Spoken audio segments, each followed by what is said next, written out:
Hey, how's it going? John from Branson Cerakote and Laser here. We had Corbin and Ron in the shop this week from KRB Custom Arms. One of the things we do during training is we give each person that participates a tumbler to do.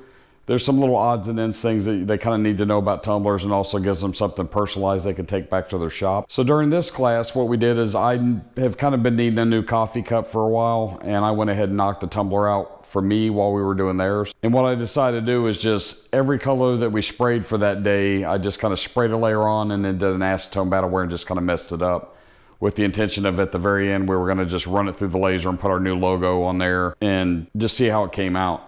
So kind of midway through, we were digging through the refrigerator and Corbin found the new fluorescent colors from Cerakote. And I was telling him I hadn't really had a chance to mess with them yet. So he put a little bit of one of them on his cup. We hit it with a UV light and it was really cool looking.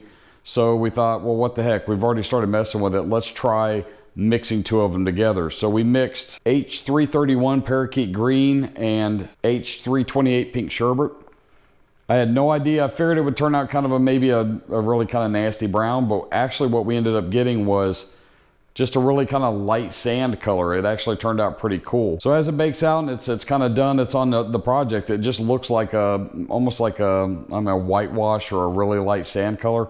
But as soon as you hit it with the UV light, it really just pops out kind of a greenish glow. So we finished the cup out, we baked it hard, went ahead and sprayed some clear coat on there, we lasered it, and there'll be some pictures at the end. So real quick video, the only spraying that we really had in here because we were really busy and we didn't just set the camera up is Corbin went ahead and sprayed that fluorescent mixture on there.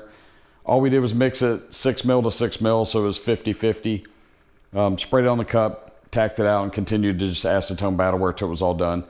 So there's a little bit of footage of that in there, and then there'll be a couple of pictures at the end, one of it just sitting in daylight and the other one with the UV light hitting on it. So as always, thanks for watching. Don't forget to like, subscribe, comment, share. Check us out at BransonCerakote.com for your laser, stencil, and Cerakote needs. And as always, have a great day.